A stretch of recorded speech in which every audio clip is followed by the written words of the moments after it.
Mayora sendiri itu sebelum berdirinya Mayora, produk-produknya itu sebenarnya sudah ada dari tahun 1940-an kali ya. Tapi Mayora itu sendiri berdiri tahun 1977. Jadi Mayora as a company establishnya itu di tahun 1977. Nah, mulai ekspor itu sebenarnya tahun 82. Jadi 1982. Baru 2012 kita menuju ke Middle East. Jadi kalau Bapak lihat prosesnya itu adalah waktu perusahaan ini didirikan sebenarnya logo Mayora itu kayak pintu gerbang melihat dunia, logo M sebenarnya kan. Mayor itu sebenarnya Mayora gede sebenarnya. Jadi saya lihat pendirinya sudah mempunyai visi pengen jadi brandnya jadi global lah seperti itu. Nah, jadi pertama mereka buatnya untuk Jakarta, selanjutnya baru seluruh Indonesia, tahun 82 masuk ke ASEAN, dan tahun 2012 baru masuk ke Middle East dan negara-negara lain. Jadi itu tahapannya lah.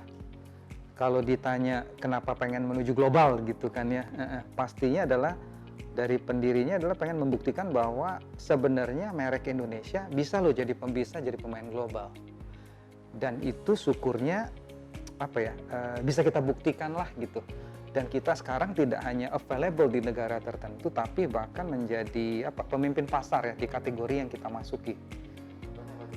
Contohnya banyak tuh, Kopiko Coffee itu kita market leader di Filipina, itu mengalahkan baik pemain lokal nomor 1 di sana maupun pemain global yang kita kalahkan.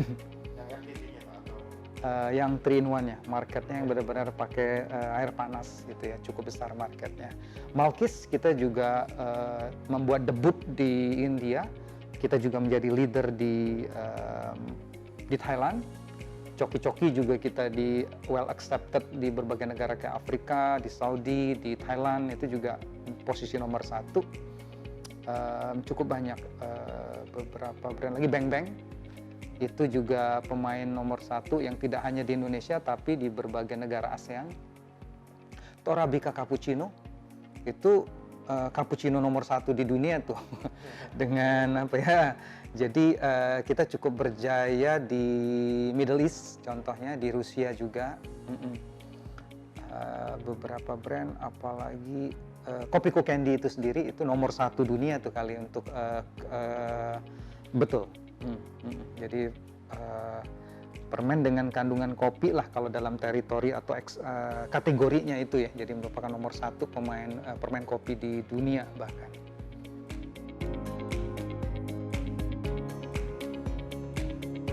Tantangan untuk masuk ke pasar global in general tuh kan pasti banyak, apalagi tergantung negara gitu ya. Tapi kalau bisa disamarin sebenarnya bagi saya tuh kayak 3C aja lah, 3C lah. Satu adalah konsep, jadi produknya bagus, kalau tidak mempunyai konsep itu berat. Contoh, saya pengen buat permen kopi aja, susah. Tapi kalau kita ngomong it is not a candy, ini gantinya kopi. Nah itu karena mengandung real extract coffee jadi berbeda. Ini bukan just water, ini water yang berbeda rasanya, ada manis-manisnya. Sebelum dibuka juga jadi keras karena itu mencegah oksidasi mineralnya, dan ada segel untuk juga perlindungan. Nah, jadi kita ngelihat kita harus mempunyai konsep yang kuat. Jadi itu yang pertama bagi saya, di luar faktor yang lain yang cukup banyak. C yang kedua itu adalah communications. Setelah kita mempunyai produk yang bagus, konsep yang bagus, ability kita untuk menyampaikan pesan ke konsumen atau meng-create perception harus bagus juga. Nah, di situ letak fungsinya communication dengan insight yang harusnya powerful. Nah, itu salah satu faktor juga nih, faktor kunci. Dan yang ketiga adalah komitmen. Jadi mau keluar negeri itu gampang banget. Mau jualan 2 kontainer gampang banget. Tapi punya komitmen untuk long term nggak? Kalau cuma ngejar sales gampang, tapi umurnya ngejar sales hari ini 1 kontainer, bulan 2 kontainer, bulan 3 kontainer, oke.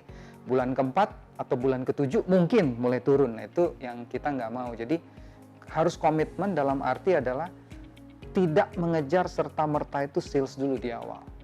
Tapi harus paham produk kita ini diterima atau enggak, ada yang repeat atau enggak. Nah, itu menurut saya 3 hal penting yang harus kita pikirkan benar-benar di pasar global. Jadi kalau enggak, karena trapnya adalah termasuk para UMKM. Mereka bangga untuk punya produk, tapi nggak disalahin. Oh, kayak bapak, ibu punya produk pasti bangga. Udah masuk nih ke pasar Cina, bisa nih. Tapi konsepnya apa? Gitu, itu yang sering kali juga kita pertanyakan. Nah, itu penting banget. Kalau nggak punya konsep, repot. Nah, jadi produknya apa yang ditawarin ke konsumen? Kalau semuanya jualan gado-gado di satu jalan, kita buat juga jualan gado-gado, berat. Tapi kalau saya pakai jualan gado-gado dari kacang mede, mungkin konsepnya orang nerima gitu. Ini berbeda nih. Jadi look simple tapi implementasinya susah.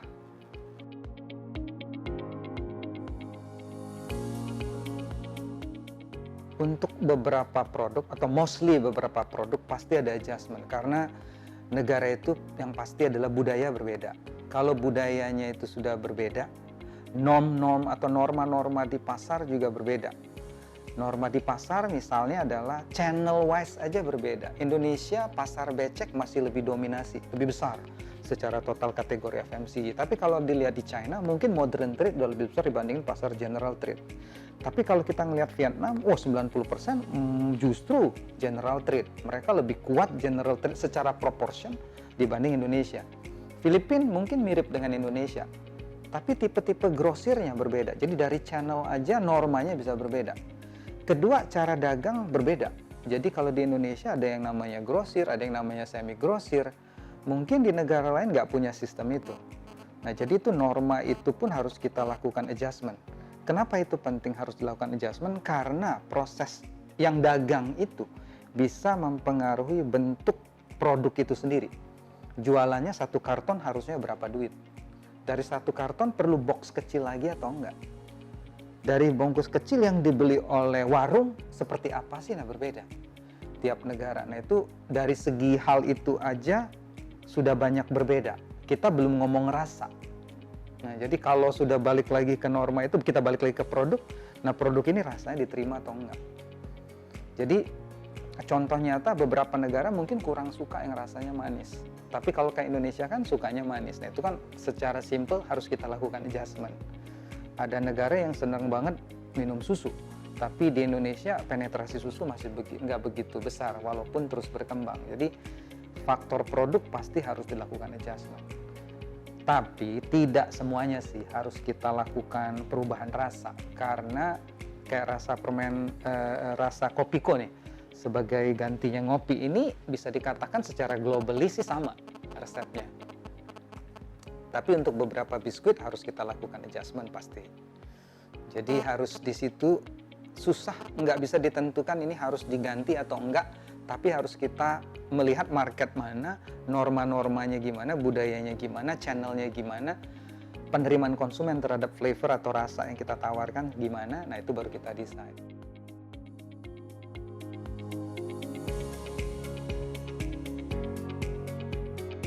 Kalau talent itu kayaknya ke depan akan merupakan tantangan bagi semua perusahaan tuh, jadi akan semakin penting tuh. Mungkin nyari karyawan gampang, tapi kalau nyari talent itu yang nggak gampang. Nah, jadi pada saat kita proses rekrutmen, kita coba tentukan ada yang namanya itu kita nyebutnya itu 3P strategi lah. Winning product, winning process, dan most importantly adalah winning people. Jadi people ini kita anggap setiap yang masuk ke Mayora is the future leader.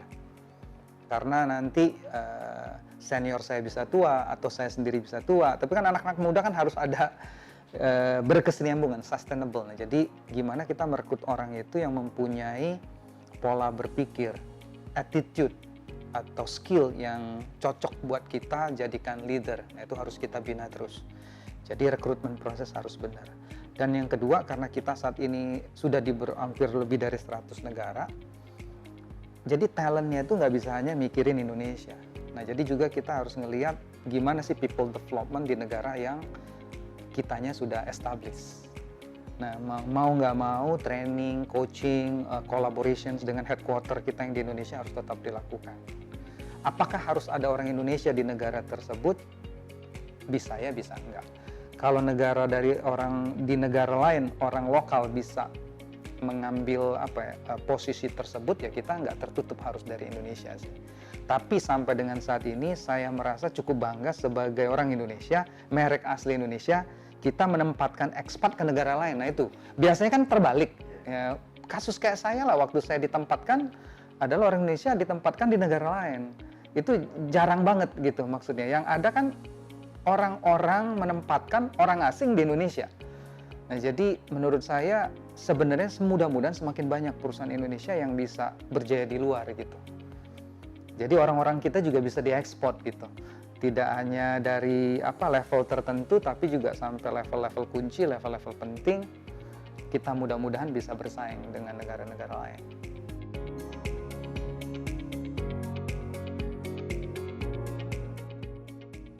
Oke, ini menarik nih kalau berbicara culture. Jadi kalau di gedung ini sendiri itu sebenarnya punya filosofi itu. Jadi secara culture itu adalah sukses itu bertahap. Makanya di logo Mayora ada buletan di sini, sebenarnya ada garis-garis tipis menuju tebal. Gedungnya pun kalau Anda lihat dari luar adalah dari besar dan mengecil gitu. Sebenarnya adalah ngingetin orang, value-nya nih dari founder kita adalah sukses itu bertahap. Itu yang nomor satu. Kedua, secara culture adalah gimana sih kita ini jangan terlalu banyak birokrasi. Jadi kalau ngelihat gedung Mayora ini sebenarnya melebar, bukan meninggi. Jadi birokrasinya itu jangan sampai terlalu layering. Nah, kalau layering kan kita kurang agile as a company. Nah, yang ketiga itu gimana kita harus sedikit punya adaptability yang bagus. Makanya gedung Mayora ini salah satu yang tidak efektif sebenarnya. Kalau Anda lihat karena bentuknya kan curve. Jadi banyak banget gedung sisi-sisi yang tidak terutilize. Tapi nggak apa-apa. Karena itu lebih penting menunjukkan culture kita gimana kita harus bisa memahami konsumen. Nah, itu yang harus kita pelajari. Kurang lebih itu secara culture. Tapi secara value kita punya 4 itu. Passion, wisdom, confidence, satu lagi responsibility. Nah, itu yang harus kita tekankan. Jadi kalau passion ya kita berharap orang yang bekerja di sini ya memang cita-citanya membahagiakan konsumen. Nah, itu kalau di Mayora, to put the consumer smile in their face, itu sesuatu yang harus kita bangga. Makan produk kita seneng banget ketawa, itu oke, itu passion. Kedua, harus punya wisdom sama confidence. Karena kalau nggak punya wisdom sama confidence di sini adalah apa yang terjadi, kita planning, analisis terus, tapi nggak pernah execute. Orang profesional kan takut dimarahin, takut disalahin. Nah, gimana kita membina value-value ini agar ada di setiap employee kita. Jadi culture-nya adalah boleh sih berpikir harus, tapi jangan overthinking sampai nggak melakukan apapun, itu juga jangan. Nah, kebebasan ini harus ditopang dengan responsibility gitu. Jadi responsibility-nya ke diri sendiri, ya termasuk juga kalau ngeliat keran airnya hidup, kan ada orang yang cuek. Nah, kalau bisa ya kita matiin. Jadi sense seperti itu yang perlu kita bina.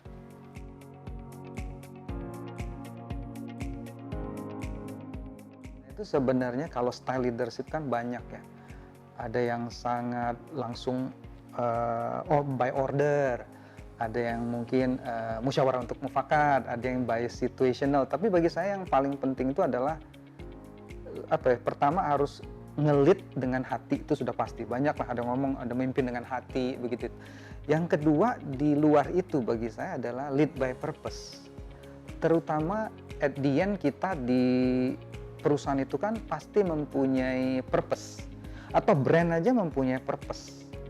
Nah, kalau kita tahu brand purpose ini untuk apa, every decision yang kita ambil ini mengarahkan kita ke situ, harusnya sih aman. Nah, seringkali bagi saya itu saya ngomong ke tim adalah kita ini harus menjaga kepentingan merek, bukan kepentingan bos. Kalau dia menjaga kepentingan bos, misalnya kalau adanya tim saya merasa Ricky sukanya ini gitu, dan dia melakukan decision based on itu, tapi belum tentu diterima konsumen, saya juga bisa nggak happy, atau owner kita atau CEO kita mungkin nggak happy. Tapi kalau kita ngomong bahwa ini demi kepentingan merek, nggak ada yang bisa marah. Nggak cocok di kita, nggak cocok di owner, tapi kan demi kebaikan merek. Nah, itu sangat sangat menghentikan semua unnecessarily discussion dan keributan. Jadi harus ada punya purpose dan mengarahkan itu sebenarnya kepentingannya untuk brand. Mau di divisi apapun, di luar divisi marketing pun sebenarnya purpose-nya apa untuk brand tersebut itu apa ya, guiding principle yang terbaik lah menurut saya. Dan yang terakhir adalah memimpin itu harus gimana punya ability untuk menginspire. Nah, karena kalau kita bisa menginspire orang, dia termotivasi. Nah, kalau termotivasi biasanya melakukan kerjaan bukan karena tekanan. Jadi karena dia pengen ya karena dari dalamnya memang pengen melakukan yang terbaik gitu. Nah, jadi memang fungsinya leader bagi saya how to inspire. Nah, itu kurang lebih yang coba saya terapkan lah. Tapi saya juga belajar banyak dalam hal kerjaan itu istilahnya itu apa ya? Tidak pernah ada 3 hal yang penting tuh Pak katanya. Having fun, contribute, sama learning. Ini 3 hal ini nggak bisa hilang. Saya having fun, saya learning, saya nggak contribute, repot. Either perusahaan atau bosnya akan mecat, gitu kan. Tapi saya contribute, saya learning, nggak having fun, pindah dia ke tempat lain. Atau dia fun, dia contribute, tapi nggak punya learning. Jadi, employee akan keluar juga. Nah, bagi saya adalah gimana secara tim keseluruhan itu kita membuat situasi kerja itu fun, tapi juga enable people untuk belajar, learning, sehingga mereka bisa berkontribut. Nah, itu the best tuh. 3 rumus itu bagi saya sih di perusahaan manapun, di company manapun, di negara manapun, kalau ini bisa kita sukses menerapkan, that's the best lah menurut saya.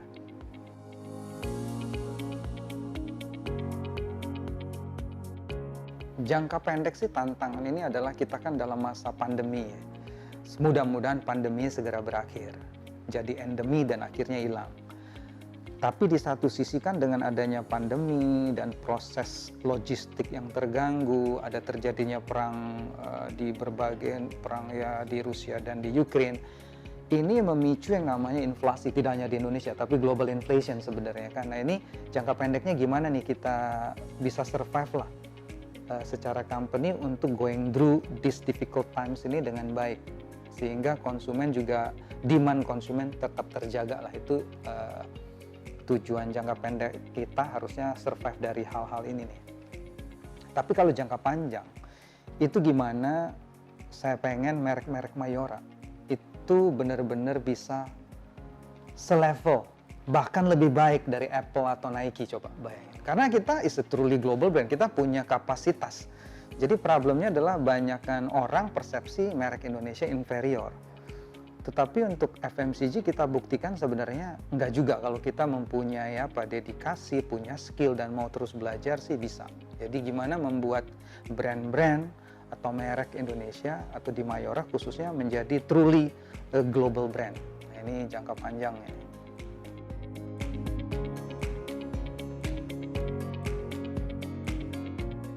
Nah, bagi saya sih marketing itu menariknya adalah never ending battle. Perang yang nggak pernah selesai. Jadi kalau dia perang yang nggak pernah selesai itu ada sisi baiknya dan sisi buruknya bagi seorang marketer. Sisi buruknya dulu, ada sisi buruknya adalah kalau saya jadi market leader, nggak ada yang bisa garanti brand saya akan terus menjadi market leader. Atau tidak ada yang bisa menggaranti in the next 100 year brandnya masih eksis atau enggak. Itu kan never ending battle tadi. Tapi good news-nya adalah bagi brand yang sudah nomor 1 bisa tetap mempertahankan diri jadi nomor 1. Atau brand yang tidak nomor 1, it is not the end of the world. Karena dia masih punya opportunity untuk bisa jadi nomor 1. Jadi it's never ending battle lah bagi saya itu di marketing. Tapi memang tantangannya tadi itu adalah dengan berbagai perubahan teknologi dan digital begitu cepat. Nah ini nih gimana nih kita bisa tetap be able to create a perception yang baik buat merek kita. Kalau chance atau ability kita nggak bisa, karena orang yang nonton digital, yang lihat digital apapun itu, tidak terbentuk persepsi yang kita mau. Jadi teori yang mengatakan perception is more than reality jadi tough. Yang ada adalah reality bigger than perception. Jadi akan susah tuh kita. Kalau itu terjadi, fungsinya marketing jadi apa? Nah itu tantangan tuh. Jadi selama kita masih punya kesempatan untuk build perception, untuk membikin sebuah brand ini mempunyai equity tersendiri, marketer masih berlaku lah. Tapi kalau itu di take over dengan realita, semuanya bisa dicek oleh digital, ability untuk menginfluence dan create perception juga tidak berhasil kita crack, jadi susah.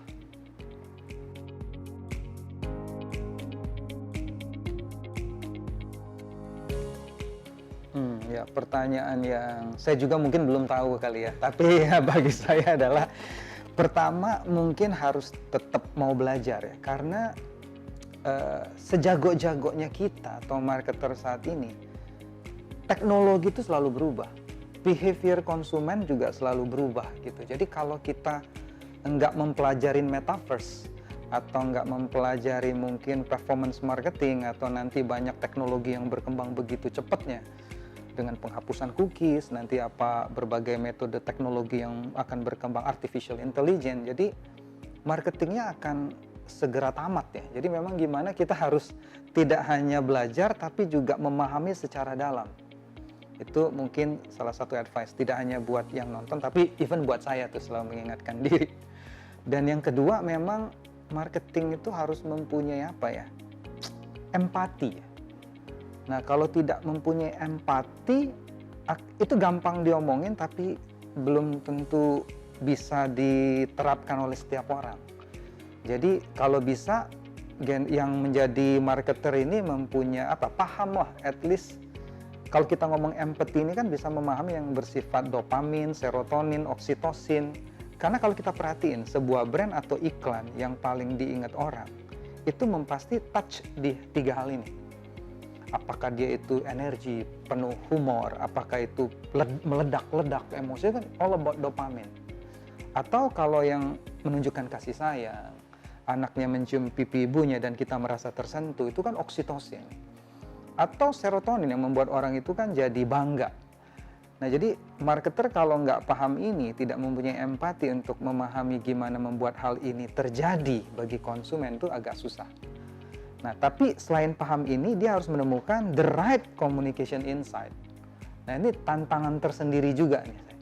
Jadi ini dalam hal adalah pemahaman terhadap konsumen.